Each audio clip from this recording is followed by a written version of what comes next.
영희 씨, 나 믿지? 왜 그런 눈으로 날 봐? 이 절벽 밑으로 떨어지면 아무도 못 건진대. 준호, 설마. 내가 없어야 모든 게 완벽해져. 미정 너까지 왜? 영희야, 원래 그 사람은 내 사람이었어. 어느 평범해 보이던 재혼 부부의 신혼여행. 그러나 그 여행지에서 남편이 아내를 절벽 아래로 밀어버린다. 기적적으로 살아난 그녀는 남편의 숨겨진 진실과 충격적인 배신을 마주하게 되는데 친구의 배신, 사라진 돈 가방, 그리고 밝혀지는 3억 보험금의 진실. 과연 그녀는 어떻게 반격할까? 그리고 절벽 위에서 그 남자는 왜 그런 선택을 했을까? 여러분, 오늘 영상에서 드라마보다 더 드라마 같은 이야기를 들려드리겠습니다. 그 전에 잠깐 1초만 투자해서 구독, 좋아요 버튼을 꾹 눌러주시면 영상 제작에 큰 힘이 됩니다. 지금 바로 시작하겠습니다. 서울 변두리 성북동의 오래된 다세대 주택가였습니다. 골목길 사이사이로 이른 아침 햇살이 스며들고 어디선가 라디오에서 흘러나오는 옛 가요 소리가 정겹게 들려왔죠. 이 평범해 보이는 동네 한 귀퉁이에 자리한 낡은 2층 집에서 56의 김영희가 부엌에서 아침 준비를 하고 있었습니다. 여보, 커피 좀 진하게 내려줘. 오늘 현장 일이 좀 바쁠 것 같아. 침실에서 들려오는 남편 박준호의 목소리에 영희는 환하게 웃으며 대답했습니다. 알았어요, 여보. 아침도 든든히 드세요. 결혼한 지 이제 겨우 6달. 영희에게는 아직도 꿈만 같은 시간들이었습니다. 첫 번째 남편을 잃고 홀로 지낸 지 10년이 넘었는데 이제 50이 훌쩍 넘은 나이에 다시 사랑을 만났다는 게 믿기지 않았죠. 특히 준호 같은 남자를 말입니다. 키가 크고 어깨가 넓은 건설업자인 준호는 영희보다 2살 어렸지만 그 든든함과 다정함으로 그녀의 마음을 완전히 사로잡았습니다. 영희 씨, 이번에 제주도 펜션 예약했어요. 신혼여행도 못 갔잖아. 식탁에 앉아 아침을 먹던 준호가 갑자기 말했습니다. 그의 얼굴에는 장난스러운 미소가 번져 있었죠. 영희는 깜짝 놀라며 손을 입에 대고 웃었습니다. 여보, 우리 나이에 무슨 신혼여행이에요? 나이가 뭐 어때서요? 사랑하는 사람과 함께라면 언제든 신혼 아닙니까? 준호의 말에 영희는 얼굴이 빨갛게 달아올랐습니다. 아직도 이런 말을 들으면 10대 소녀처럼 부끄러워하는 자신이 우스워서 더 웃음이 나왔죠. 하지만 그 웃음 뒤편 마음 한구석에서는 알 수 없는 불안감이 살며시 고개를 들고 있었습니다. 최근 들어 준호의 핸드폰에 비공개 번호로 오는 전화가 부쩍 늘었습니다. 처음에는 단순히 일 때문이려니 생각했지만 전화를 받을 때마다 준호의 표정이 굳어지고 목소리가 낮아지는 걸 보면서 뭔가 이상하다는 생각이 들기 시작했죠. 더욱 신경 쓰이는 건 새벽에 몰래 나가는 일이 늘어났다는 점이었습니다. 여보, 어디 가세요? 어느 새벽 현관에서 신발을 신는 소리에 잠에서 깬 영희가 물어봤을 때 준호는 당황스러운 표정을 지으며 대답했습니다. 아, 현장에서 갑자기 문제가 생겨서요. 곧 돌아올게요. 그런 일이 한두 번이 아니었습니다. 새벽 3시, 4시에 갑자기 나가서 해가 뜨고 나서야 돌아오는 일이 반복되었죠. 영희는 그때마다 건설업이 원래 이런가 보다 하고 넘어갔지만 마음속 깊은 곳에서는 의심의 씨앗이 조금씩 자라고 있었습니다. 영희 씨, 뭐 그렇게 심각하게 생각해요? 준호가 영희의 얼굴을 들여다보며 말했습니다. 언제부턴가 영희는 자주 멍하니 있는 시간이 늘어났고 준호는 그런 그녀를 걱정스럽게 바라보곤 했죠. 아니에요. 별거 아니에요. 영희는 애써 밝게 웃으며 고개를 저었습니다. 하지만 속으로는 이런 생각이 들었죠. 이제야 얻은 행복을 스스로 망치면 안 돼. 의심하고 따지면 모든 게 깨질 수도 있어. 사실 영희에게는 이 결혼이 인생의 마지막 기회라는 생각이 있었습니다. 56이라는 나이에 다시 사랑을 찾기란 쉽지 않은 일이었고, 준호 같은 좋은 남자를 만난 건 정말 기적 같은 일이었죠. 그래서 조금 이상한 일들이 있어도 눈 감고 넘어가려고 했습니다. 제주도 가면 바다도 보고 맛있는 것도 많이 먹고 정말 좋을 거예요. 준호가 영희의 손을 잡으며 말했습니다. 그의 따뜻한 손길에 영희는 다시 한번 안도감을 느꼈죠. 내가 너무 예민했나 봐. 이렇게 다정한 사람이 나쁜 일을 할 리 없어. 점심시간이 되어 준호가 현장으로 나간 후 영희는 혼자 집에 남아 제주도 여행 준비를 하기 시작했습니다. 오랜만에 여행이라 설렘이 컸죠. 옷장에서 예쁜 옷들을 꺼내어 정리하고 챙겨야 할 물건들을 하나하나 체크했습니다. 그런데 옷을 정리하다가 준호의 양복 주머니에서 작은 종이 조각이 떨어졌습니다. 무심코 주웠는데 거기에는 여자 이름과 전화번호가 적혀 있었죠. 이미정이라는 이름이었습니다. 영희는 순간 가슴이 철렁 내려앉았지만 곧 스스로를 달랬습니다. 일 관계자일 수도 있어. 건설업 하다 보면 여자분들도 많이 만나겠지. 하지만 그 이름이 왜인지 계속 마음에 걸렸습니다. 어디서 들어본 것 같은 친숙함이 있었거든요. 곰곰 생각해보니 영희의 오랜 친구 중에 미정이라는 사람이 있었습니다. 중학교 동창으로 가끔 연락하며 지내던 친구였죠. 설마 그 미정일이야. 영희는 고개를 저으며 그 생각을 떨쳐냈습니다. 세상에 미정이라는 이름이 얼마나 많은데 하필 자신이 아는 그 미정일 리는 없었죠. 그래도 마음이 찜찜해서 그 종이를 다시 양복 주머니에 넣어두었습니다. 저녁이 되어 준호가 돌아왔을 때 영희는 최대한 자연스럽게 굴려고 노력했습니다. 맛있는 저녁을 차려놓고 환하게 웃으며 맞아주었죠. 여보, 고생 많으셨어요. 오늘 현장은 어떠셨어요? 그냥 그래요. 요즘 경기가 안 좋아서 일이 많지 않아요. 준호의 대답은 평소와 다름없었지만 영희는 그의 표정에서 뭔가 다른 걸 느꼈습니다. 피곤함 너머에 숨겨진 어떤 긴장감 같은 것이 있었죠. 식사 중에 준호의 핸드폰이 또 울렸습니다. 비공개 번호였습니다. 준호는 잠시 망설이다가 전화를 받았습니다. 네, 지금 좀 곤란한데. 네, 알겠습니다. 짧은 통화였지만 영희는 준호의 목소리가 평소보다 조심스럽다는 걸 느꼈습니다. 통화를 마친 준호는 미안한 표정으로 영희를 바라봤죠. 영희 씨, 미안해요. 내일 아침 일찍 나가야 할 것 같아요. 괜찮아요, 여보. 일이 중요하죠.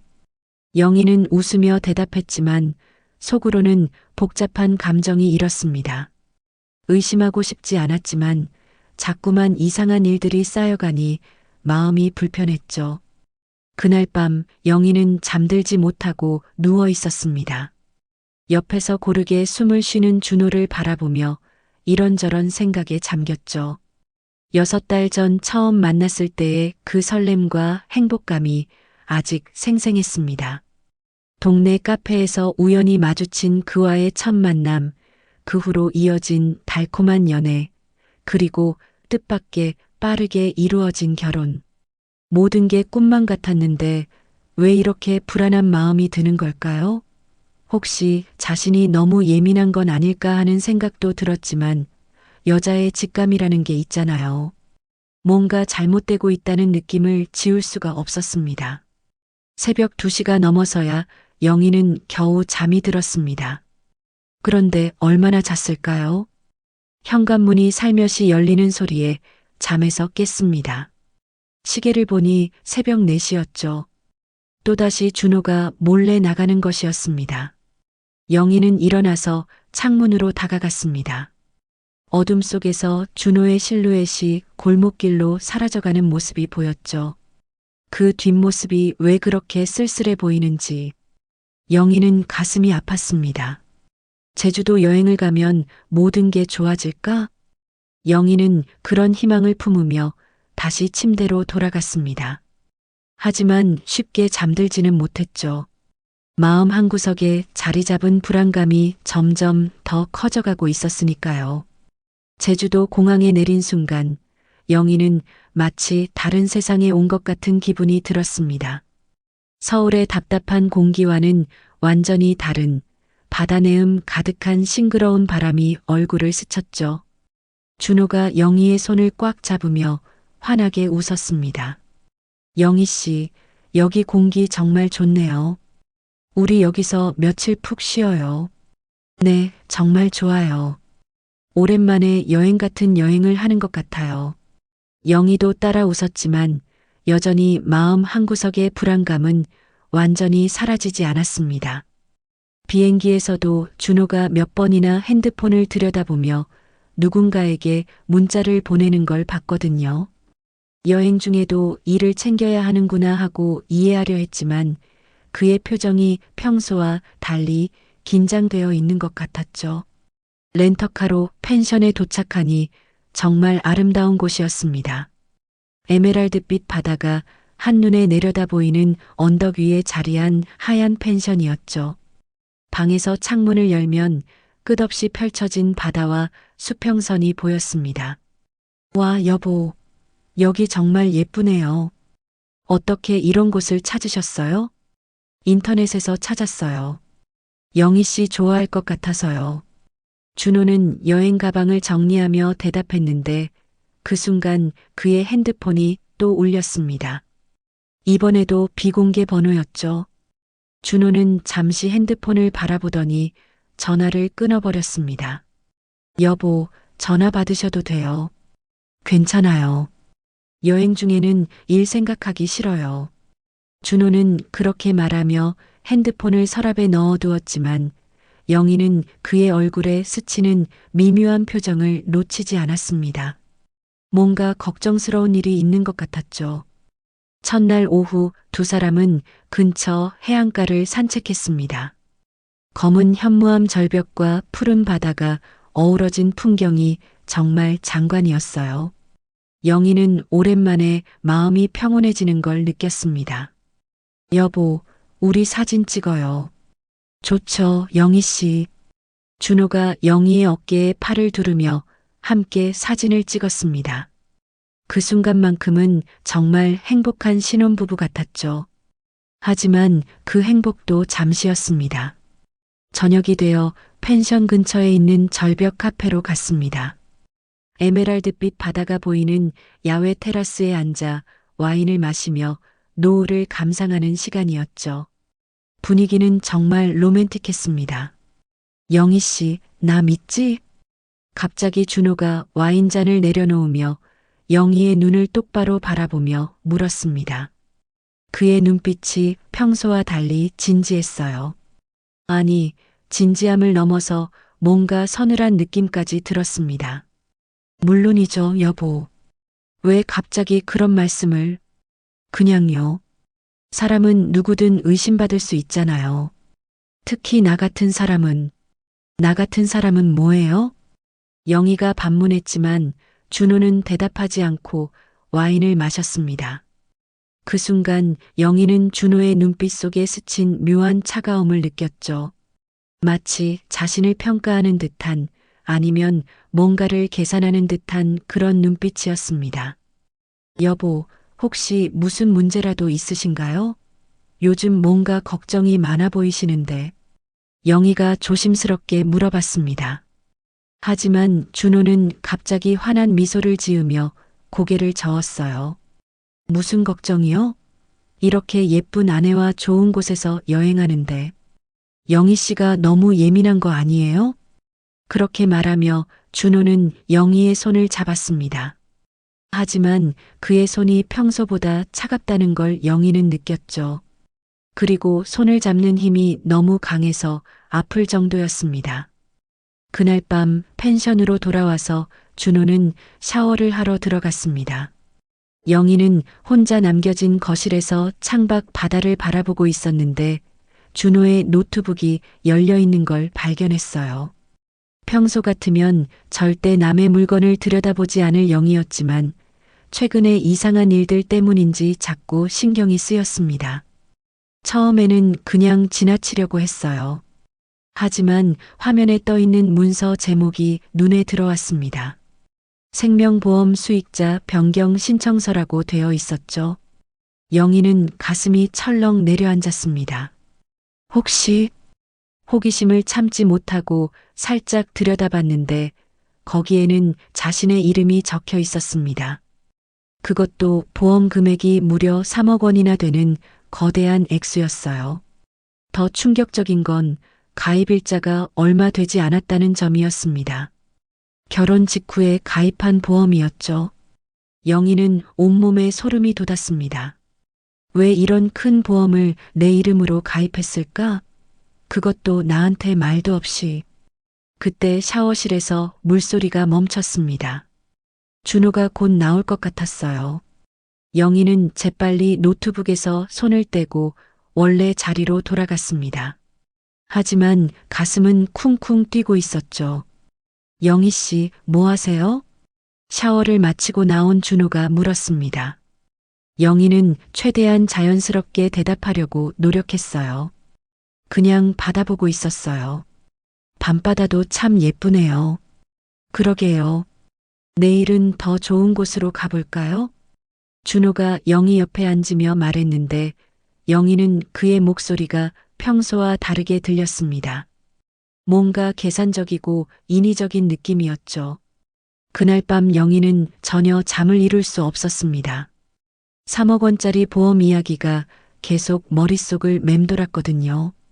혹시 준호가 하는 끔찍한 생각이 들었지만 곧 고개를 저었습니다.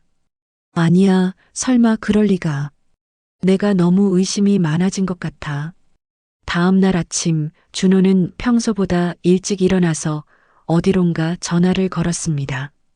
영희가 일어나기 전에 테라스로 나가서 통화를 하고 있었어요.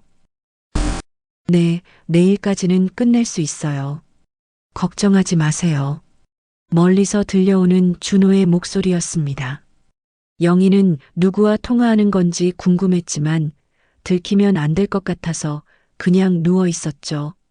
영희 씨, 일어났어요? 오늘 날씨가 정말 좋네요. 준호가 들어와서 밝게 인사했습니다. 하지만 영희는 그의 얼굴에서 뭔가 다른 걸 느꼈어요. 평소의 다정함 뒤에 숨겨진 차가움 같은 것이 있었습니다. 네, 여보. 오늘은 어디로 갈까요? 성산 일출봉 근처에 좋은 해안도로가 있대요. 드라이브 하면서 구경하죠. 영희는 고개를 끄덕였지만 마음속으로는 계속 어젯밤의 일이 떠올랐습니다. 3억 원짜리 보험, 그리고 자신도 모르는 사이에 수익자가 된 것. 이 모든 게 우연의 일치일까요? 아침을 먹으며 영희는 넌지시 물어봤습니다. 여보, 혹시 우리 보험 같은 거 들어놓은 게 있나요? 준호의 손이 잠시 멈췄습니다. 커피잔을 드는 손이 미세하게 떨린 것 같았어요. 보험료? 왜 갑자기? 그냥 궁금해서요. 이제 우리 부부가 됐으니까 이런 것들도 알아야 할 것 같아서요. 나중에 차근차근 알려드릴게요. 복잡한 게 많거든요. 준호는 그렇게 대답하며 화제를 돌렸습니다. 하지만 영희는 그의 표정에서 당황스러움을 읽을 수 있었죠. 오전에 성산 일출봉 근처로 드라이브를 나갔습니다. 해안도로를 따라 달리는 차창 밖으로 펼쳐지는 풍경은 정말 아름다웠어요. 하지만 영희는 그 아름다운 경치를 제대로 감상할 수가 없었습니다. 자꾸만 어젯밤의 일이 생각났거든요. 영희 씨, 저기 절벽 보세요. 정말 웅장하죠? 준호가 창밖을 가리키며 말했습니다. 바다로 떨어지는 깎아지른 절벽이었어요. 높이가 좋기 50m는 되어 보였습니다. 저기서 떨어지면 아무도 살아남을 수 없을 것 같네요. 준호의 말에 영희는 소름이 돋았습니다. 왜 하필 그런 말을 하는 걸까요? 그리고 그때 영희는 준호가 자신을 바라보는 시선을 느꼈습니다. 백미러로 흘끗 보는 그 시선이 왜 그렇게 차갑게 느껴지는지. 여보, 저는 높은 곳이 좀 무서워요. 그래요? 그럼 다른 데로 갈까요?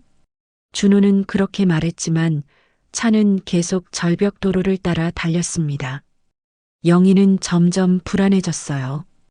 이 남자가 정말 자신을 사랑하는 남편일까? 아니면 그날 오후 두 사람은 절벽 근처의 전망대에서 산책을 했습니다. 바람이 거세게 불고 있었어요.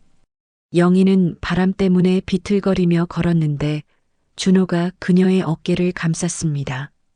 조심하세요, 영희 씨. 바람이 너무 세네요.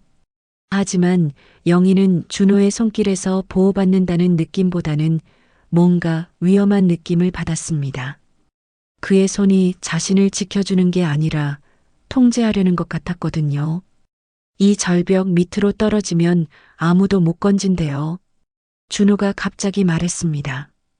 그의 입가에 스친 미묘한 미소를 영희는 놓치지 않았어요. 그것은 다정한 남편의 미소가 아니었습니다. 뭔가 계산적이고 차가운 마치 사냥꾼의 미소 같았죠. 준호 무슨... 영희가 말을 하려는 순간이었습니다. 갑자기 그녀의 등 뒤로 강한 힘이 느껴졌어요. 준호의 손이 자신을 밀고 있다는 걸 깨달았을 때는 이미 늦었습니다. 아! 영희의 비명이 바람에 흩어지며 그녀는 절벽 아래로 떨어져 갔습니다. 마지막으로 본 건 절벽 위에서 내려다보는 준호의 차가운 시선이었죠. 하지만 기적이 일어났습니다. 절벽 중간쯤에 있던 바위 돌출부에 영희가 걸린 것이었어요. 의식을 잃은 채로 말이죠. 차가운 바닷바람이 얼굴을 스치며 영희는 천천히 의식을 되찾았습니다. 눈을 뜨자 하늘이 보였고 귀에는 파도가 바위에 부딪히는 소리가 들려왔어요. 몸을 움직이려 하니 온몸이 아팠지만 다행히 심각한 부상은 없는 것 같았습니다. 아줌마 깨어나셨네요. 갑자기 들려온 남자 목소리에 영희는 깜짝 놀라며 고개를 돌렸습니다. 낚싯대를 든 중년 남자가 걱정스러운 표정으로 자신을 내려다보고 있었어요. 피부가 거무스름하게 그을린 전형적인 어부 같은 모습이었습니다. 여기가 어디죠? 절벽 중간에 있는 바위예요. 제가 낚시하다가 아줌마가 떨어지는 걸 봤거든요. 어떻게 여기까지 내려와서 구조했어요. 그제야 영희는 자신이 처한 상황을 이해했습니다. 절벽에서 떨어졌지만 기적적으로 중간의 바위에 걸려 목숨을 건진 것이었죠. 그리고 이 낯선 남자가 자신을 구해준 것이었습니다. 고맙습니다. 정말 고맙습니다. 영희는 눈물을 흘리며 말했습니다. 죽음의 문턱에서 돌아온 것도 놀라웠지만 더 충격적인 건 준호가 자신을 밀어 떨어뜨렸다는 사실이었어요. 일단 여기서 내려가야 해요. 제 배가 아래 있어요. 네, 감사합니다. 남자는 최상배라고 자신을 소개했습니다. 이 근처에서 30년째 어업에 종사하고 있다고 했어요. 상배는 영희를 조심스럽게 부축해서 작은 어선까지 데려갔습니다. 아줌마 어떻게 절벽에서 떨어지신 거예요? 실수로 그런 건가요? 상배의 질문에 영희는 어떻게 대답해야 할지 몰랐습니다. 남편이 자신을 죽이려 했다고 말할 수 있을까요? 아직도 믿기지 않는 일이었거든요. 그냥 바람이 너무 세서. 바람이 세긴 했지만 그래도 혼자서 떨어지기엔 좀 이상한데요. 혹시 누가 같이 있지 않았나요? 상배는 예리했습니다. 영희는 잠시 망설이다가 고개를 끄덕였어요. 남편이랑 같이 왔었는데. 남편분은 어디 계세요? 아줌마가 떨어진 걸 보고도 가만히 있었다는 말씀인가요? 상배의 목소리에 의심이 섞여 있었습니다. 아내가 절벽에서 떨어졌는데 구조하지도 않고 사라진다는 게 말이 안 되거든요. 영희는 더 이상 숨길 수 없다고 생각했습니다. 이 사람이 자신을 구해준 은인이기도 하고 무엇보다 지금 상황에서 도움이 필요했어요. 사실은 남편이 저를 밀어서 떨어뜨린 것 같아요. 뭐라고요? 상배는 깜짝 놀라며 영희를 바라봤습니다. 그의 얼굴에 분노가 스쳤어요. 정말인가요? 남편이 부인을 죽이려 했다고요? 저도 믿기지 않아요. 하지만 분명히 제 등을 밀었어요. 그리고 그 전부터 이상한 일들이 많았거든요. 영희는 그 자리에서 모든 걸 털어놓았습니다. 최근 들어 늘어난 비공개 번호 전화들, 새벽에 몰래 나가는 일들, 그리고 어젯밤 발견한 3억 원짜리 생명보험 이야기까지 말이에요. 상배는 영희의 이야기를 들으며 점점 심각한 표정이 되었습니다. 그 남편분 이름이 뭐라고 했죠? 박준호요. 박준호. 박준호. 상배가 그 이름을 되뇌더니 갑자기 표정이 확 변했습니다. 그놈, 정말 그놈이 맞나요? 네. 혹시 아세요? 아줌마, 그 박준호라는 놈, 저도 알아요. 몇 년 전에 여기서 땅 사기치고 도망간 놈이거든요. 영희는 충격에 휩싸였습니다. 준호가 사기꾼이었다니, 그것도 여기 제주도에서 사기를 쳤다니 말이에요. 정말인가요? 물론이죠. 여기 마을 사람들 다 기억해요. 펜션 부지라며 땅을 사겠다고 하면서 계약금만 받고 잠적한 놈이에요. 우리 마을 사람 몇 명이 그놈 때문에 큰 돈을 날렸거든요. 상배의 말에 영희는 온몸이 떨렸습니다. 자신이 얼마나 속았는지, 그리고 얼마나 위험한 상황에 있었는지 깨달았거든요. 그럼 저와의 결혼도 보험금 때문이었을 거예요. 아줌마를 죽이고 3억 원을 가져가려고 했던 거죠. 영희는 무릎에 힘이 빠졌습니다. 지난 6달간의 행복했던 시간들이 모두 거짓이었다는 것이 받아들여지지 않았어요. 상배 씨, 그럼 지금 저는 어떻게 해야 하죠? 준호는 제가 죽은 줄 알고 있을 텐데. 일단 경찰에 신고해야죠. 안 돼요. 영희가 급하게 말렸습니다. 안 된다니요? 그 사람 절대 그냥 넘어가지 않을 거예요. 제가 살아있다는 걸 알면 어떻게든 다시 죽이려고 할 텐데. 경찰에 신고하면 오히려 더 위험해질 수도 있어요. 영희의 말에 상배는 고민에 빠졌습니다. 확실히 상대가 살인을 시도할 정도로 악질이라면 성급하게 신고했다가 오히려 영희가 더 위험해질 수도 있었어요. 그럼 어떻게 하시겠어요? 일단은 제가 죽은 줄 알게 놔두고 그 사람의 뒤를 밟아보고 싶어요. 분명히 다른 피해자들도 있을 거고 증거들도 더 있을 거예요. 위험하지 않을까요? 이미 한 번 죽을 뻔했는데 더 위험할 게 뭐 있겠어요. 오히려 이제는 제가 그 사람을 조심스럽게 지켜볼 수 있잖아요. 영희의 눈빛이 달라졌습니다. 절벽에서 떨어지기 전까지만 해도 순진한 피해자였던 그녀였지만 이제는 복수를 다짐하는 사냥꾼의 눈빛이었어요. 상배 씨, 저 좀 도와주세요. 혼자서는 할 수 없어요. 당연히 도와드려야죠.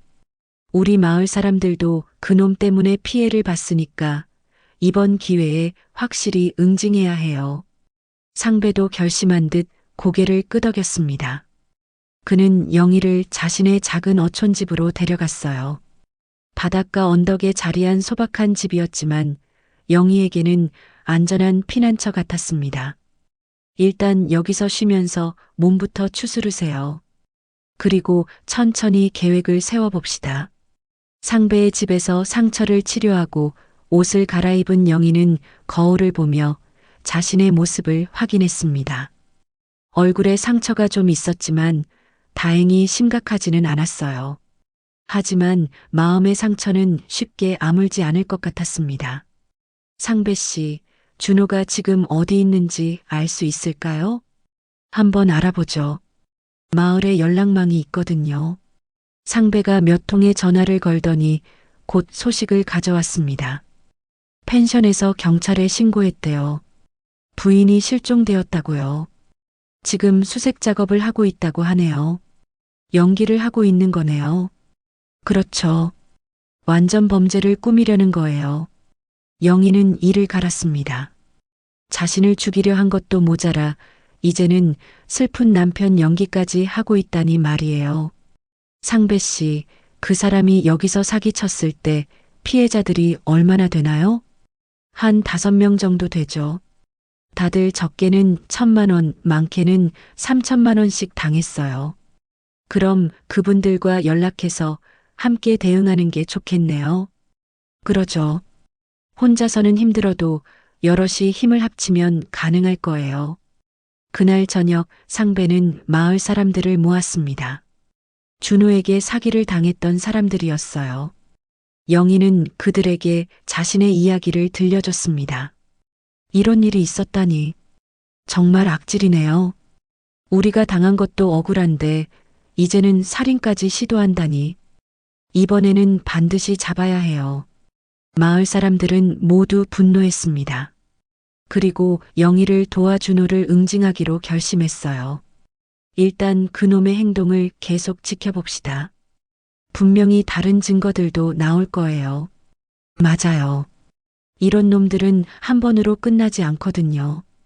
그날 밤 영희는 상배의 집 작은 방에서 잠을 청했습니다. 하지만 쉽게 잠들지 못했어요. 지난 6달간의 일들이 계속 머릿속을 맴돌았거든요. 준호와 처음 만났던 날, 프러포즈를 받았던 날, 결혼식 날. 모든 게 거짓이었다는 생각을 하니 가슴이 아팠습니다. 하지만 동시에 분노도 치밀어 올랐어요. 이제는 내 차례야. 준호, 너는 나를 잘못 건드린 거야. 영희의 눈빛에는 이제 피해자의 두려움이 아닌 복수를 다짐하는 강인함이 서려 있었습니다. 절벽에서 떨어지면서 죽었던 건 순진했던 옛날의 김영희였어요. 이제 새로운 영희가 태어난 것이었습니다. 창밖으로 보이는 바다에서 파도 소리가 들려왔습니다. 그 소리를 들으며 영희는 마음속으로 다짐했어요. 반드시 준호의 정체를 밝혀내고 그동안 당한 모든 것을 되갚아주겠다고 말이에요. 다음 날 아침 영희는 상배와 함께 준호의 뒤를 밟기 시작했습니다. 상배의 오래된 승용차로 펜션 근처까지 가서 멀리서 지켜보기로 했어요. 영희는 모자를 깊숙이 눌러 쓰고 선글라스까지 착용해서 혹시라도 들킬까봐 조심했습니다. 저기 경찰차가 보이네요. 상배가 쌍안경으로 펜션 쪽을 바라보며 말했습니다. 정말로 경찰차 2대가 펜션 앞에 서 있었고 경찰관들이 준호와 이야기를 나누고 있었어요. 뭐라고 하는지 들을 수 있으면 좋을 텐데. 마을에 아는 사람이 있어요. 펜션에서 일하는 아줌마인데 그분한테 물어볼게요. 상배가 전화를 걸어 이야기를 나누더니 곧 소식을 전해줬습니다. 준호가 경찰한테 말하길 아내가 절벽 근처에서 갑자기 사라졌다고 하네요. 혼자 사진 찍는다고 해서 잠깐 자리를 비웠는데 돌아와 보니 없어졌다고 하고요. 정말 뻔뻔하네요. 영희는 이를 갈았습니다. 자신을 밀어 떨어뜨린 장본인이 이제는 걱정하는 남편 행세를 하고 있다니 말이에요. 그런데 이상한 게 준호가 울면서 말하는데 눈물이 안 나왔대요. 펜션 아줌마 말로는 연기 같았다고 하네요. 역시 가짜였구나. 점심시간쯤 되어 경찰들이 수색을 마치고 떠났습니다. 공식적으로는 실종 신고가 접수되었고 해양경비대에서 바다 수색을 계속하기로 했다고 해요. 하지만 절벽이 워낙 높고 파도가 거세서 시신을 찾기는 어려울 것 같다는 게 경찰 측 판단이었습니다. 이제 준호가 뭘 하는지 봅시다. 경찰이 떠나고 나니 준호의 진짜 모습이 드러나기 시작했어요. 슬픈 남편이었던 그는 갑자기 핸드폰을 꺼내 누군가에게 전화를 걸었습니다. 멀리서 봐도 그의 표정이 밝아지는 게 보였어요. 저 자식 정말. 상배도 화가 났는지 주먹을 불끈 쥐었습니다. 오후에 준호는 펜션을 나와서 제주 시내로 향했습니다. 영희와 상배도 조심스럽게 뒤를 따라갔어요. 준호가 도착한 곳은 시내에 있는 고급 호텔이었습니다. 여기서 누구를 만나는 걸까요? 기다려보죠. 호텔 로비에서 1시간 정도 기다리고 있는데 준호가 엘리베이터에서 내려왔습니다. 그런데 혼자가 아니었어요. 중년 여성 한 명과 함께였습니다. 영희는 그 여성을 보는 순간 몸이 굳어버렸어요. 미정. 그 여성은 바로 영희의 절친이었던 이미정이었습니다. 준호 양복 주머니에서 찾았던 그 이름의 주인이 정말로 자신이 아는 미정이었던 것이죠. 아는 사람인가요? 제 친구예요. 아니, 친구였던 사람이에요. 영희는 충격에 휩싸였습니다. 미정과는 중학교 때부터 친구였고 지금까지도 가끔 연락하며 지내던 사이였거든요. 그런데 그 미정이 준호와 함께 있다니. 준호와 미정은 호텔 카페에 앉아서 무언가 진지하게 이야기를 나누고 있었습니다. 영희는 더 가까이 다가가고 싶었지만 들킬 위험이 있어서 멀리서 지켜볼 수밖에 없었어요.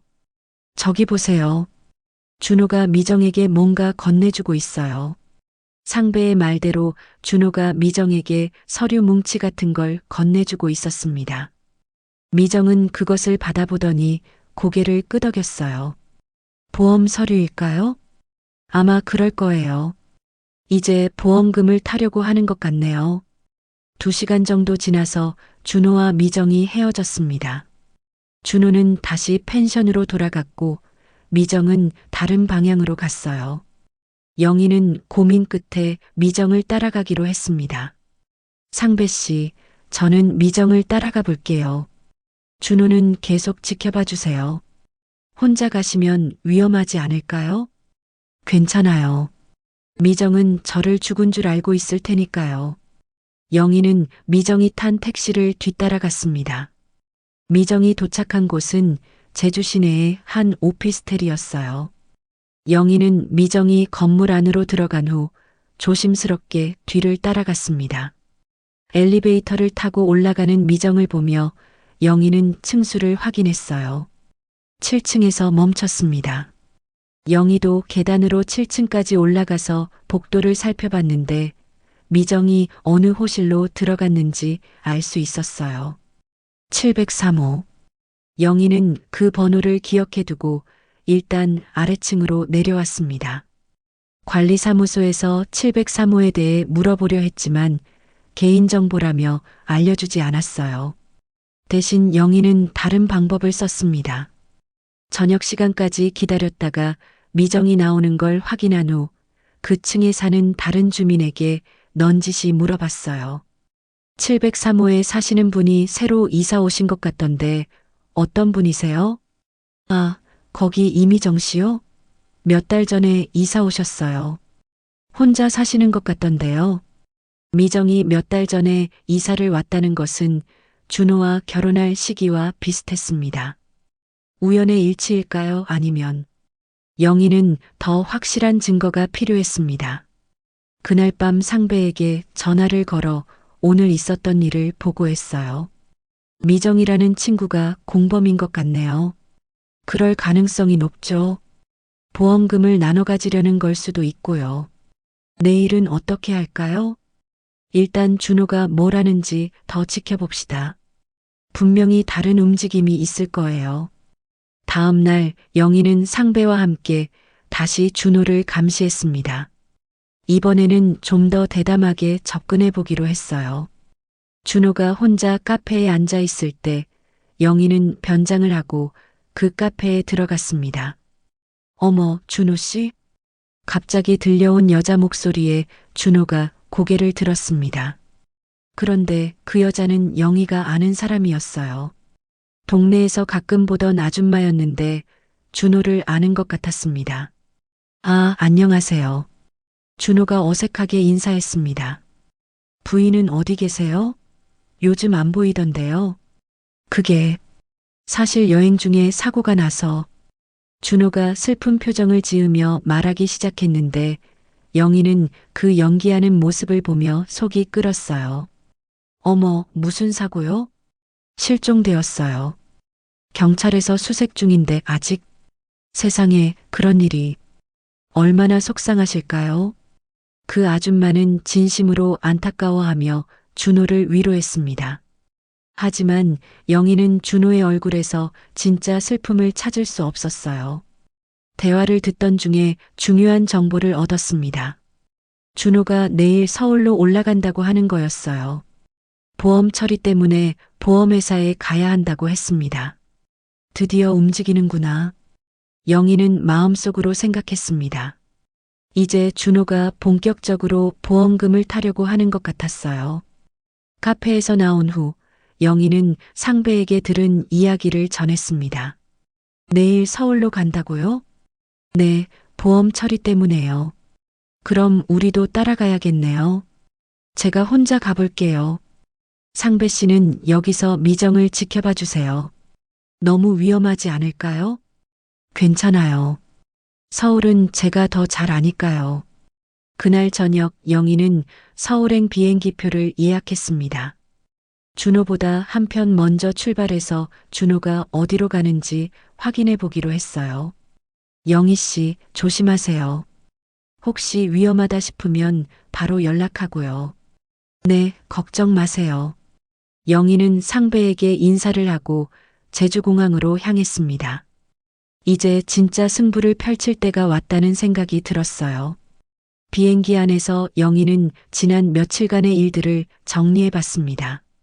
남편이 자신을 죽이려 했다는 충격적인 사실, 절친이었던 미정이 공범이라는 배신감, 그리고 자신이 얼마나 순진했는지에 대한 후회까지. 하지만 이제는 다릅니다. 더 이상 당하고만 있지 않을 거예요. 준호와 미정이 무슨 계획을 꾸미고 있는지 모두 밝혀내서 반드시 응징하겠다고 다짐했습니다. 서울에 도착한 영희는 준호가 묵고 있을 것 같은 호텔들을 알아봤습니다. 그리고 보험회사 본사 근처에서 대기하며 준호를 기다렸어요. 이제 시작이야, 준호. 내가 나를 우습게 본 것을 후회하게 해주겠어. 영희의 눈빛에는 이제 두려움이 아닌 결연한 의지가 서려 있었습니다. 절벽에서 떨어지며 죽었던 순진한 김영희는 없었어요. 이제 복수를 위해 무엇이든 할 수 있는 새로운 영희가 있을 뿐이었습니다. 다음 날 아침 영희는 서울 시내 한 보험회사 건물 앞에서 준호를 기다리고 있었습니다. 어젯밤 호텔들을 수소문한 결과 준호가 강남의 한 비즈니스 호텔에 투숙했다는 걸 알아냈거든요. 그리고 오늘 오전에 보험회사에 간다는 것도 확인했습니다. 오전 10시쯤 정말로 준호가 나타났습니다. 깔끔한 정장을 입고 서류 가방을 든 모습이었어요. 영희는 모자를 깊숙이 눌러 쓰고 멀리서 지켜봤습니다. 준호가 보험회사 건물 안으로 들어간 지 1시간 정도 지났을까요? 갑자기 영희의 핸드폰이 울렸습니다. 상배에게서 온 전화였어요. 영희 씨, 큰일 났어요. 무슨 일이세요? 미정이 갑자기 짐을 싸서 어디론가 떠났어요. 아침 일찍부터 서둘러서 짐을 정리하더니 택시를 타고 공항으로 가는 것 같아요. 영희는 가슴이 철렁 내려앉았습니다. 미정도 서울로 오는 건가요? 혹시 어느 공항인지 확인할 수 있나요? 지금 확인해 볼게요. 잠시 후 상배에게서 다시 연락이 왔습니다. 제주공항에서 서울행 비행기 탔대요. 오전 11시 반 출발이었어요. 시계를 보니 지금이 11시 반이었습니다. 미정이 탄 비행기가 막 이륙하는 시간이었죠. 그럼 1시간 후면 서울에 도착하겠네요. 조심하세요, 영희 씨. 이제 그들이 모두 서울에 모이는 거잖아요. 영희는 불안했지만 동시에 기회라는 생각도 들었습니다. 준호와 미정이 함께 있으면 그들의 진짜 계획을 확인할 수 있을 테니까요. 정오쯤 준호가 보험회사에서 나왔습니다. 그의 표정을 보니 뭔가 만족스러운 것 같았어요. 아마도 보험금 지급 절차가 순조롭게 진행되는 모양이었습니다. 준호는 곧바로 택시를 타고 어디론가 갔습니다. 영희도 재빨리 다른 택시를 잡아 뒤를 따랐어요. 기사님, 앞에 택시 따라가 주세요. 영화 촬영인가요? 기사가 농담조로 물었지만 영희에게는 농담이 아니었습니다. 준호가 도착한 곳은 강남의 한 고급 레스토랑이었습니다. 영희는 레스토랑 맞은편 카페에 앉아서 지켜봤어요. 1시간 정도 지나자 미정이 나타났습니다.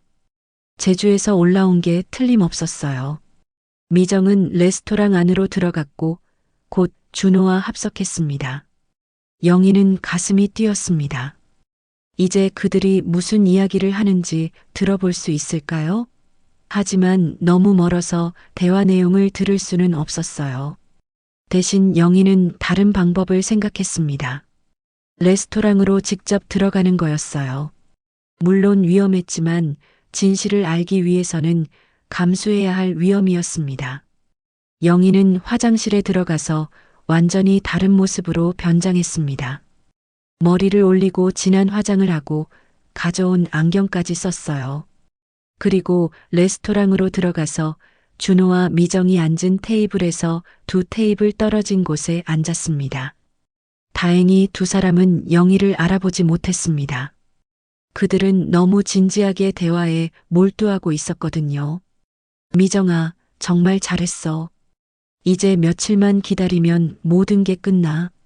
준호의 목소리가 들렸습니다. 평소의 다정한 톤과는 완전히 달랐어요.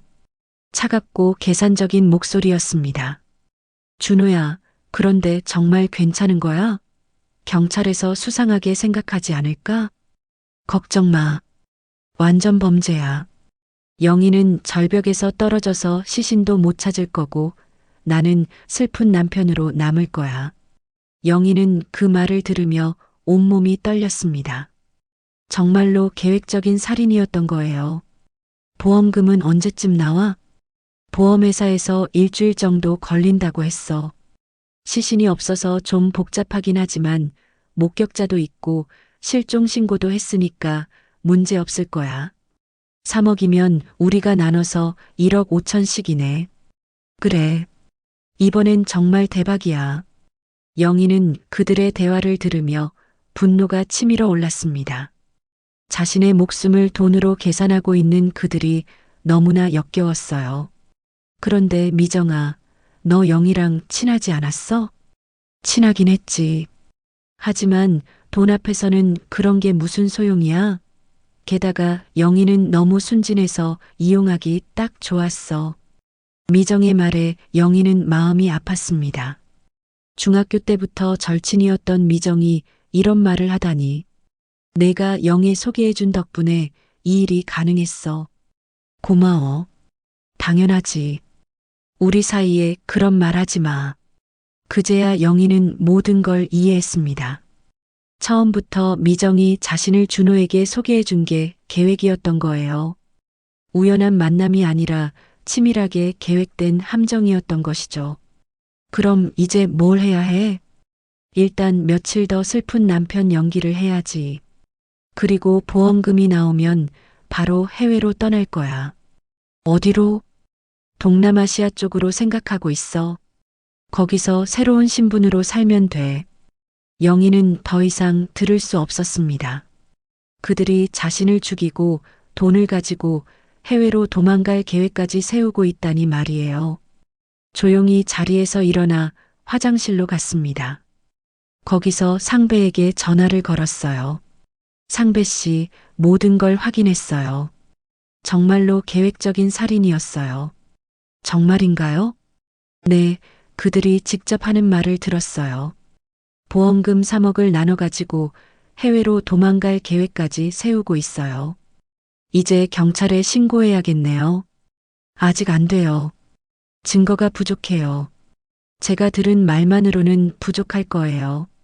그럼 어떻게 하시겠어요? 좀 더 확실한 증거를 잡아야 해요. 녹음이라도 해야죠. 영희는 화장실에서 나와 다시 자리로 돌아갔습니다. 이번에는 핸드폰 녹음 기능을 켜놓고 더 가까이 다가갔어요. 준호야, 혹시 영희 친구들이나 가족들이 의심하지 않을까? 영희는 혼자 살았어. 가족도 없고 친한 친구도 너밖에 없잖아. 그러니까 의심할 사람도 없어. 다행이네. 그런데 영희가 보험 가입한 걸 알고 있었을까? 전혀 몰랐어. 내가 몰래 서류 다 처리했거든. 영희 도장도 위조했고, 도장 위조까지? 정말 치밀하네. 당연하지. 이런 일은 완벽해야 돼. 영희는 그들의 대화를 모두 녹음했습니다. 이제 확실한 증거가 생겼어요. 보험 서류 위조까지 시인했으니까 완전한 증거였습니다. 그런데 미정아, 내가 영희한테 나를 소개해 줄 때 어떻게 했지? 간단했어. 영희가 혼자 지내는 게 안쓰러워서 좋은 사람 소개해 주겠다고 했어. 영희는 워낙 외로워했거든. 정말 순진했지. 나를 의심 한 번 안 해봤어. 그러게. 마지막까지도 나를 믿었을걸? 미정이 웃으며 말했습니다. 그 웃음소리를 들으며 영희는 주먹을 불끈 쥐었어요. 그럼 이제 마무리만 남았네. 일주일 후면 우리는 자유의 몸이야. 그래, 정말 기대돼. 두 사람은 건배를 했습니다. 자신의 죽음을 축하하는 그들을 보며 영희는 더 이상 참을 수 없었어요. 하지만 지금 나타나면 모든 계획이 망가집니다.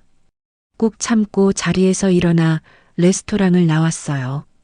밖에 나온 영희는 핸드폰으로 녹음된 내용을 다시 들어봤습니다. 완벽한 증거였어요. 이제 경찰에 신고할 수 있었습니다. 하지만 영희는 다른 생각을 했습니다. 단순히 경찰에 신고해서 그들을 잡는 것만으로는 부족했어요. 그들이 자신에게 한 것처럼 완전히 절망의 구렁텅이로 밀어넣고 싶었습니다. 이제 내 차례야. 준호, 미정, 너희들이 나를 우습게 본 것을 후회하게 해주겠어. 영희는 상배에게 전화를 걸었습니다. 상배 씨, 이제 진짜 시작이에요. 준비하세요. 뭘 할 건가요? 그들이 나한테 한 것처럼 완전히 함정에 빠뜨릴 거예요. 영희의 목소리에는 이제 확고한 결의가 담겨 있었습니다. 더 이상 당하기만 하는 피해자가 아니었어요. 이제는 사냥꾼이 된 것이었습니다. 다음 날 영희는 치밀한 계획을 세우기 시작했습니다. 단순히 경찰에 신고하는 것만으로는 만족할 수 없었어요. 준호와 미정이 자신에게 한 것처럼 그들을 완전히 절망의 구렁텅이로 밀어넣고 싶었습니다. 먼저 영희는 변호사 사무실을 찾아갔습니다. 녹음 파일과 함께 지금까지의 모든 상황을 설명했어요. 이런 경우라면 충분히 승소할 수 있습니다. 특히 보험 서류 위조 부분은 명백한 증거거든요. 변호사는 영희의 이야기를 듣고 확신에 찬 목소리로 말했습니다. 하지만 저는 단순히 법적 처벌만으로는 부족해요. 더 완벽하게 응징하고 싶어요.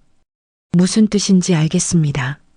하지만 개인적인 복수는 권하지 않아요. 법의 테두리 안에서 해결하는 게 좋습니다. 변호사의 말이 맞았지만 영희의 마음은 이미 결정되어 있었어요. 법적 처벌과 동시에 그들이 정신적으로도 완전히 무너지게 만들고 싶었습니다. 변호사 사무실을 나온 영희는 상배에게 전화를 걸었습니다. 상배 씨, 제주도에서 준비해 주실 수 있나요? 무엇을 말씀이에요? 준호가 마을 사람들을 속인 증거들 말이에요. 계약서, 통장 내역, 목격자 진술서 같은 것들이요. 아, 그런 거라면 충분히 준비할 수 있어요. 마을 사람들이 다 기억하고 있거든요. 그리고 한 가지 더 부탁이 있어요. 영희는 상배에게 자신의 계획을 설명했습니다. 듣고 있던 상배는 깜짝 놀랐어요. 정말 그렇게 하시겠어요? 위험하지 않을까요? 이미 한 번 죽을 뻔했는데 더 위험할 게 뭐 있겠어요. 그리고 이번에는 제가 주도권을 쥐고 있어요. 오후에 영희는 미정의 오피스텔 근처로 갔습니다. 미정이 언제 나오는지 확인하기 위해서였어요. 저녁 시간까지 기다리니 미정이 나타났습니다. 미정은 근처 마트에서 장을 보고 있었습니다. 영희는 미정을 뒤따라가며 기회를 노렸어요. 마트 안에서 미정이 혼자 있는 순간을 기다렸습니다. 미정아. 갑자기 뒤에서 들려온 목소리에 미정이 돌아봤습니다. 그리고 영희를 보는 순간 얼굴이 새하얗게 변했어요. 영희야? 너 왜? 놀랐지? 내가 죽었다고 생각했을 텐데. 영희는 차분한 목소리로 말했습니다. 미정은 마치 유령을 본 것처럼 벌벌 떨었어요. 어떻게? 준호가 준호가 나를 절벽에서 밀어 떨어뜨렸다는 말이지? 맞아, 그랬어. 하지만 난 살아남았어. 영희야, 오해야. 우리가 그런 게 아니야. 오해? 미정아, 너희들이 나누는 대화를 다 들었어. 3억을 나눠가지고 해외로 도망갈 계획까지 말이야. 영희가 핸드폰을 꺼내 녹음 파일을 재생했습니다. 레스토랑에서 녹음한 준호와 미정의 대화가 흘러나왔어요. 보험금은 언제쯤 나와? 일주일 정도 걸린다고 했어. 녹음을 들은 미정은 완전히 절망한 표정이 되었습니다. 영희야, 제발. 나는 정말. 미정아, 너를 믿었는데. 중학교 때부터 절친이었잖아. 그런 내가 나를 죽음으로 내몰다니. 영희의 목소리에는 배신감과 분노가 담겨 있었습니다. 영희야, 미안해. 정말 미안해. 미정이 울먹이며 말했지만 영희는 전혀 동정하지 않았어요. 미안하다고? 그걸로 끝날 것 같아? 너희들이 나한테 한 것을 그대로 되돌려줄 거야. 무슨 뜻이야? 곧 알게 될 거야. 영희는 그렇게 말하고 마트를 나왔습니다. 미정은 그 자리에 주저앉아 울고 있었어요. 다음 날 아침 영희는 준호에게 문자를 보냈습니다. 미정의 핸드폰으로 말이에요. 어제 미정을 만난 후 몰래 가져온 것이었습니다. 준호야, 큰일 났어. 영희가 살아있어. 나를 찾아왔어. 곧 준호에게서 전화가 걸려왔습니다. 미정아, 무슨 소리야? 영희가 살아있다고? 영희는 목소리를 변조해서 미정인 척 대답했습니다. 응, 어제 나타났어. 우리 대화를 다 녹음했대. 어떻게 하지? 이런 망할. 어디 있어? 당장 만나자. 카페에서 만나자. 어제 갔던 그 카페 말이야. 알았어. 1시간 후에 가겠어. 전화를 끄는 영희는 미소를 지었습니다. 계획대로 되고 있었어요. 1시간 후 준호가 카페에 나타났습니다. 하지만 미정은 없었어요. 대신 영희가 앉아 있었습니다. 영희 씨? 준호는 영희를 보는 순간 얼굴이 새하얗게 변했습니다. 안녕하세요, 여보. 오랜만이네요. 영희는 웃으며 인사했습니다. 하지만 그 웃음은 차가웠어요. 어떻게, 당신이 어떻게 여기에, 절벽에서 떨어졌는데도 살아있어서 놀라셨나요? 준호는 말을 잇지 못했습니다. 마치 세상이 무너지는 것 같은 표정이었어요. 앉으세요. 할 이야기가 많거든요. 준호는 어쩔 수 없이 영희 맞은편에 앉았습니다. 손이 벌벌 떨리고 있었어요. 당신이 나를 죽이려 했다는 걸 알아요. 영희 씨, 오해예요. 그때는 오해? 이것도 오해인가요? 영희가 핸드폰으로 녹음 파일을 틀었습니다. 준호와 미정이 보험금을 나눠 가지자고 하는 대화가 흘러나왔어요. 준호는 녹음을 들으며 완전히 절망한 표정이 되었습니다. 어떻게, 모든 걸 다 알아요.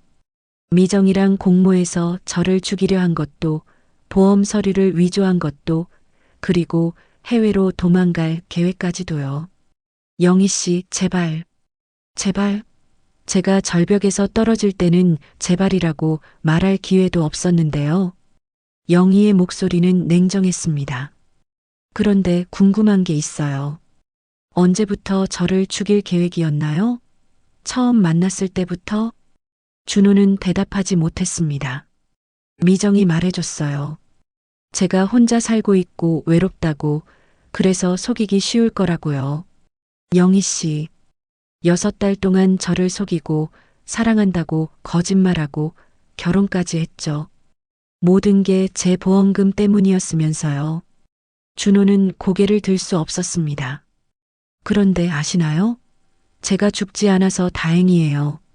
왜냐하면 이제 당신들을 완전히 망가뜨릴 수 있거든요. 무슨 뜻이에요? 제주도에서 당신이 사기친 모든 증거들을 모았어요.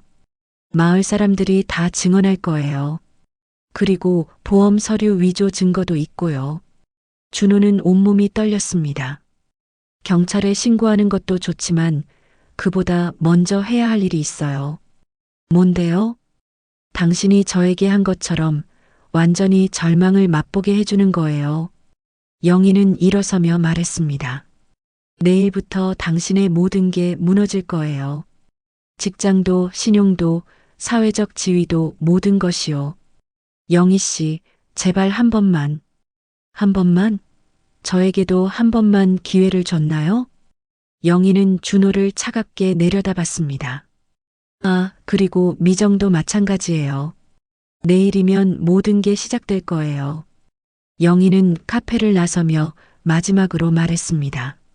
제가 절벽에서 떨어지면서 죽은 건 순진했던 옛날의 김영희예요. 이제 새로운 영희가 태어났어요. 그리고 이 영희는 절대 만만하지 않아요. 카페에 혼자 남겨진 준호는 머리를 감싸쥐고 절망했습니다. 완전 범죄라고 생각했던 모든 것이 무너져 내리고 있었어요. 그날 밤 영희는 상배에게 전화를 걸었습니다. 상배 씨, 이제 시작이에요. 준비해 놓으신 모든 자료를 경찰서에 가져다 주세요. 알겠어요. 마을 사람들도 모두 준비되어 있어요. 고마워요. 이제 정말 끝장을 볼 수 있을 것 같아요. 영희는 창밖을 바라보며 미소를 지었습니다. 절벽에서 떨어지던 그날의 절망과 두려움은 이제 완전히 사라졌어요. 대신 복수를 완성해 나가는 희열이 있었습니다. 준호, 미정, 이제 너희들 차례야. 다음 날 아침 준호는 악몽에서 깨어났습니다. 온몸이 식은땀으로 젖어 있었고 심장이 미친 듯이 뛰고 있었어요. 어젯밤 영희와의 만남이 꿈이었으면 좋겠지만 현실이었습니다. 핸드폰을 확인해 보니 미정에게서 온 문자가 있었어요. 준호야, 어떻게 하지? 영희가 모든 걸 알고 있어. 경찰서에 가야 할까? 준호는 급하게 미정에게 전화를 걸었습니다. 미정아, 절대 경찰서 가면 안 돼. 일단 만나자. 어디서? 어제 그 카페 말고 다른 곳으로. 명동 지하상가에서 만나자. 1시간 후 두 사람은 명동 지하상가의 한 구석에서 만났습니다. 미정의 얼굴은 하룻밤 사이에 완전히 초췌해져 있었어요. 준호야, 어떻게 하지? 영희가 우리 대화를 다 녹음했대. 진정해, 미정아. 아직 끝난 게 아니야. 무슨 소리야? 이미 모든 게 들통났는데. 영희가 아직 경찰에 신고 안 했을 수도 있어. 신고했다면 벌써 우리를 잡으러 왔을 거야. 준호의 말에 미정은 잠시 생각에 잠겼습니다. 그럼 우리가 먼저 뭔가 해야 하는 거야? 해외로 도망가자. 지금 당장. 지금 당장? 그럼 보험금은? 보험금 따위는 포기해. 지금은 도망가는 게 우선이야. 하지만 그때였습니다. 갑자기 지하상가 곳곳에서 경찰들이 나타나기 시작했어요. 박준호 씨, 이미정 씨, 수갑을 채우겠습니다. 뭐? 이게 무슨? 준호와 미정은 당황했지만 이미 사방이 경찰들로 둘러싸여 있었어요. 살인미수 및 보험 사기 혐의로 체포합니다. 잠깐만요. 우리는 아무것도. 미정이 항변했지만 소용없었습니다. 경찰들은 두 사람에게 수갑을 채우고 연행했어요. 경찰서 조사실에서 준호와 미정은 각각 따로 조사를 받았습니다. 형사는 녹음 파일과 함께 다양한 증거들을 제시했어요. 준호 씨, 부인을 절벽에서 밀어뜨린 게 맞나요? 아닙니다. 그건 사고였어요. 사고라고요? 그럼 이 녹음은 뭔가요? 형사가 녹음 파일을 틀었습니다. 준호와 미정이 보험금을 나눠 가지자고 하는 대화가 선명하게 들렸어요. 완전 범죄야. 영희는 절벽에서 떨어져서 시신도 못 찾을 거고, 자신의 목소리를 들은 준호는 얼굴이 새하얗게 변했습니다. 이것은 합성입니다. 누군가 조작한 거예요. 조작이라고요? 음성 분석 결과 조작된 흔적이 전혀 없는데요. 준호는 더 이상 변명할 수 없었습니다. 다른 조사실에서 미정도 마찬가지였어요. 미정 씨, 피해자와는 어떤 관계인가요? 중학교 동창이에요.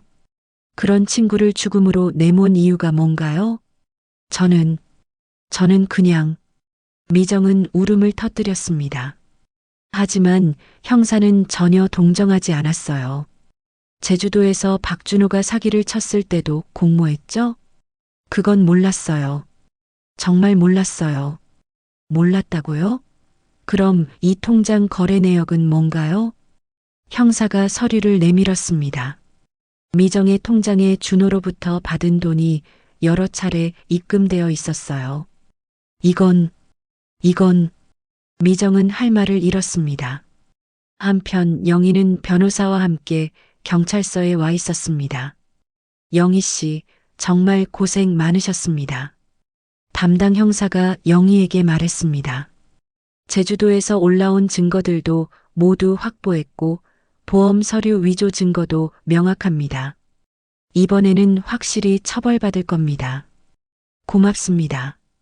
영희는 조사실 유리창 너머로 조사받고 있는 준호를 바라봤습니다. 한때 사랑했던 남자였지만 이제는 아무런 감정도 느껴지지 않았어요. 참, 제주도에서 박준호에게 사기당한 피해자들도 모두 고소장을 제출했습니다. 그렇군요. 상배 씨라는 분이 정말 많이 도와주셨네요. 피해자들을 모두 조직해서 증거를 수집해주고. 영희는 고개를 끄덕였습니다. 상배 없이는 불가능했을 일이었어요. 저녁이 되어 조사가 끝난 후 영희는 구치소 면회실에서 준호를 만났습니다. 준호는 완전히 초라한 모습이었어요. 영희 씨, 할 말 있어서 왔어요. 영희 씨, 정말 미안해요. 제가 정말 잘못했어요. 미안하다고요? 영희는 차가운 목소리로 말했습니다. 당신이 저를 절벽에서 밀어뜨릴 때는 미안한 마음이 없었으면서요. 그때는 제가 정신이 없었어요. 정신이 없었다고요? 아니면 돈에 눈이 멀었다고 하는 게 맞겠네요. 준호는 고개를 들 수 없었습니다. 제주도에서 얼마나 많은 사람들을 속였는지 알아요? 마을 사람들이 평생 모은 돈을 털어서 당신을 믿었는데 당신은 그 돈을 가지고 도망쳤죠. 영희 씨. 그리고 저에게는 사랑한다고 거짓말하면서 보험금을 노렸고요. 영희의 목소리에는 분노가 담겨 있었습니다. 당신 같은 사람 때문에 얼마나 많은 사람들이 상처받는지 알아요? 정말 죄송해요. 다시는 그런 일 없을 거예요. 다시는? 당신에게 다시는 없어요. 이번에는 확실히 처벌받을 거니까요. 영희는 일어서며 마지막으로 말했습니다. 제가 절벽에서 떨어지면서 배운 게 있어요. 세상에는 정말 나쁜 사람들이 있고 그런 사람들은 반드시 응징받아야 한다는 것이죠. 면회를 마치고 나온 영희는 미정도 면회했습니다. 미정은 울고 있었어요. 영희야, 말하지 마세요. 영희는 미정의 말을 막았습니다. 중학교 때부터 절친이었잖아요. 그런 우리 사이였는데 어떻게 그럴 수 있었어요? 영희야, 정말 미안해. 미안해서 되는 일이에요? 저는 당신을 진짜 친구라고 믿었는데 당신은 저를 돈벌이 수단으로만 생각했잖아요. 미정은 더욱 심하게 울었습니다. 당신이 준호에게 저를 소개해 준 것부터가 다 계획이었죠? 제가 혼자 살고 외롭다고 속이기 쉬울 거라고요. 영희야, 이제 우리는 남남이에요. 다시는 연락하지 마세요. 영희는 그렇게 말하고 면회실을 나왔습니다. 구치소 밖에서 영희는 상배에게 전화를 걸었습니다. 상배 씨, 모든 게 끝났어요. 정말 다행이네요. 영희 씨 덕분에 우리 마을 사람들도 억울함을 풀 수 있게 됐어요. 상배 씨가 도와주지 않았다면 불가능했을 일이에요. 정말 고마워요. 당연한 일 했을 뿐이에요. 그런데 이제 어떻게 하실 거예요? 영희는 잠시 생각에 잠겼습니다. 이제 복수는 끝났어요. 하지만 인생은 계속되어야 했습니다. 새로 시작할 거예요. 완전히 새롭게요. 좋은 결정이에요. 그날 밤 영희는 서울 시내를 걸었습니다. 네온사인이 화려하게 빛나는 거리를 걸으며 지난 며칠간의 일들을 되돌아봤어요. 절벽에서 떨어지던 그 순간의 절망 상배를 만나면서 느낀 희망, 준호와 미정의 배신을 알았을 때의 분노, 그리고 마침내 복수를 완성한 지금의 해방감까지 모든 게 꿈만 같았습니다. 하지만 분명한 건 이제 자신이 완전히 달라졌다는 것이었어요. 더 이상 순진하고 착한 김영희가 아니었습니다. 강하고 단단한 새로운 영희가 태어난 것이었죠. 이제 정말 새로운 인생을 시작해야겠어. 영희는 밤하늘을 올려다보며 다짐했습니다. 절벽에서 떨어지면서 죽었던 옛날의 자신에게 작별 인사를 하고 새로운 미래를 향해 걸어가기로 했어요. 복수는 끝났습니다. 이제 진짜 인생이 시작되는 것이었어요. 사건이 끝나고 2달이 지났습니다. 준호는 살인미수와 보험사기, 그리고 제주도에서의 다중사기 혐의로 징역 12년을 선고받았어요. 미정도 공모 혐의로 징역 5년을 받았습니다.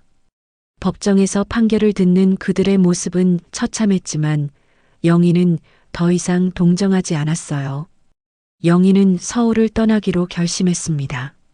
너무 많은 아픈 기억들이 서울 곳곳에 남아 있었거든요. 준호와 처음 만났던 카페, 함께 걸었던 거리, 신혼집이었던 그 다세대 주택까지 모든 것이 상처를 떠올리게 했어요. 영희 씨, 정말 부산으로 가시는 거예요? 상배가 전화로 물었습니다. 영희는 상배에게 새로 시작할 계획을 이야기했어요. 네, 바다가 보이는 곳에서 작은 카페를 열어보려고요.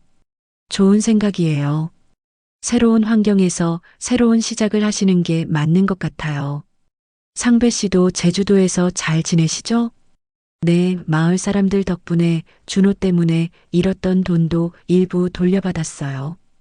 영희 씨 덕분이죠. 영희는 미소 지었습니다. 자신의 고통이 다른 사람들에게는 도움이 되었다는 것이 위안이 되었어요. 부산으로 이사하기 전날 영희는 서울의 여러 곳을 마지막으로 돌아봤습니다.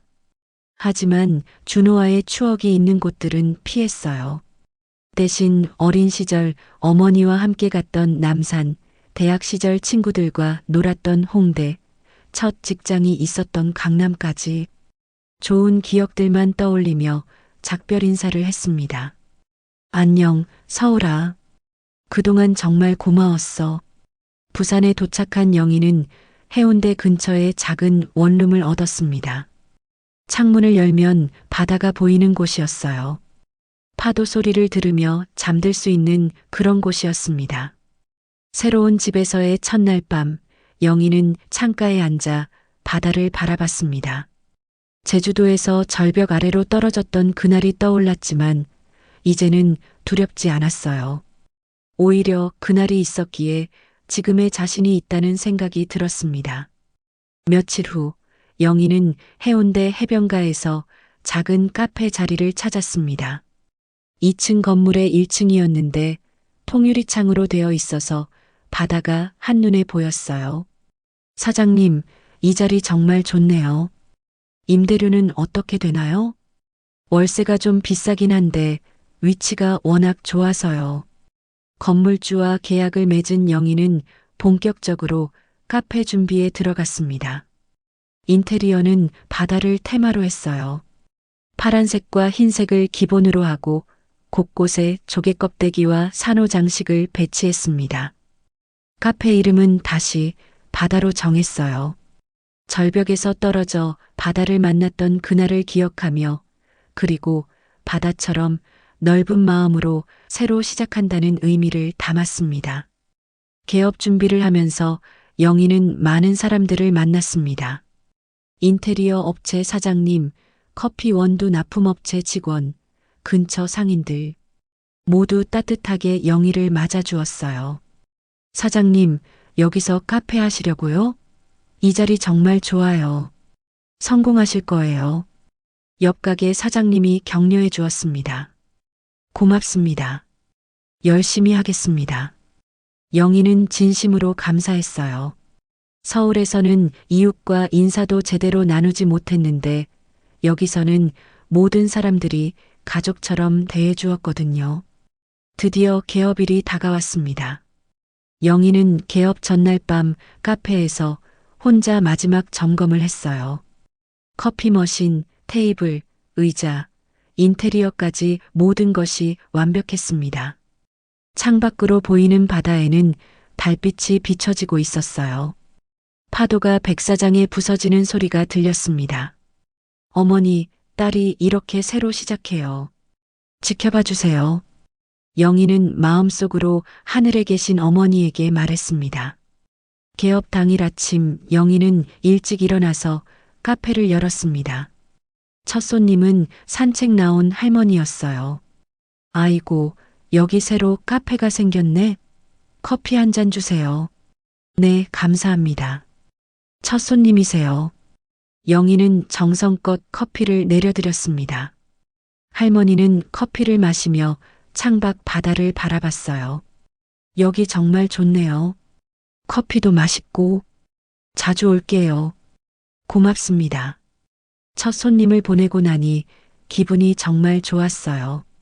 새로운 시작이 순조롭게 시작되는 것 같았습니다. 점심시간이 되자 손님들이 하나둘 들어오기 시작했습니다. 커플, 가족, 친구들 모두 바다를 보며 커피를 마시고 이야기를 나누었어요. 사장님, 여기 분위기 정말 좋아요. 인테리어도 예쁘고. 감사합니다. 편안하게 쉬다 가세요. 영희는 손님 한 분 한 분을 정성껏 맞았습니다. 준호와 함께했던 시간이 거짓이었다면 이제는 진짜 자신의 이야기를 써나가고 있다는 생각이 들었어요.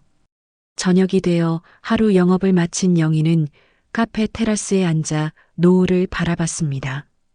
붉은 태양이 바다 수평선 너머로 떨어져 가고 있었어요. 그때 핸드폰이 울렸습니다. 상배에게서 온 문자였어요.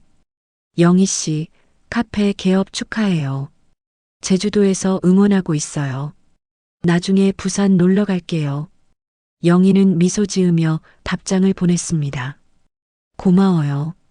언제든 오세요. 맛있는 커피 대접할게요. 그 후로 영희의 카페는 조금씩 유명해졌습니다. 바다가 보이는 분위기 좋은 카페라는 소문이 나면서 멀리서도 손님들이 찾아왔어요. 어느 날 카페에 중년 부부가 들어왔습니다. 남편은 휠체어를 타고 있었고 아내가 정성스럽게 돌보고 있었어요. 사장님, 이 자리에서 바다 보며 앉을 수 있을까요? 물론이죠. 편안한 자리로 안내해 드릴게요. 영희는 그들을 위해 특별히 테이블을 정리해 드렸습니다. 부부는 바다를 바라보며 조용히 커피를 마셨어요.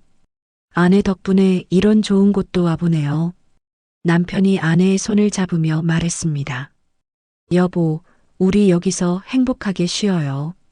그들의 모습을 보며 영희는 마음이 따뜻해졌습니다. 진짜 사랑이 무엇인지 보여주는 것 같았어요. 몇 달이 지나자 영희는 카페 운영에도 완전히 적응했습니다.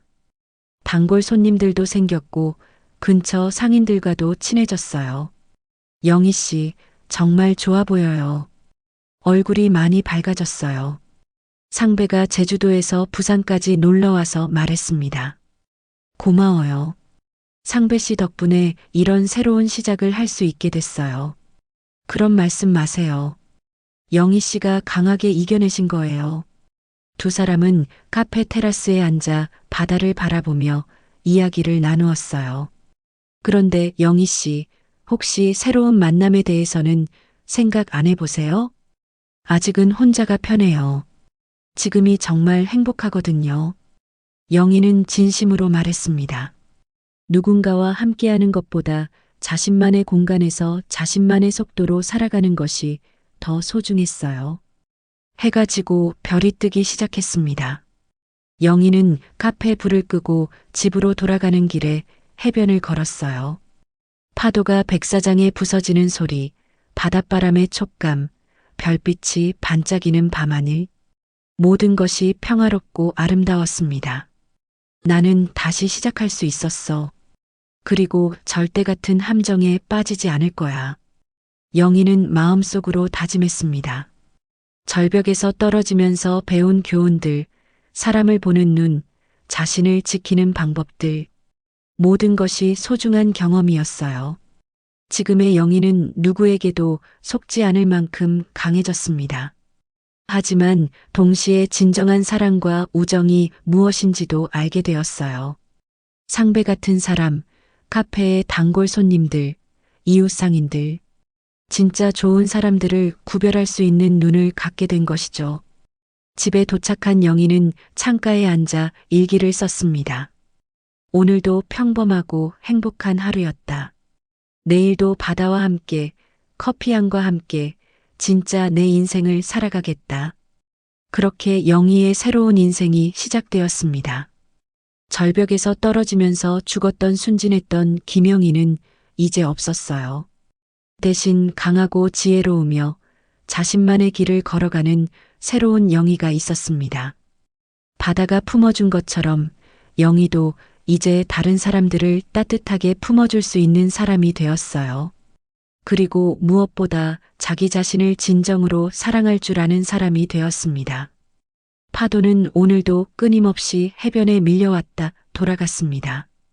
영희의 새로운 인생처럼 말이에요.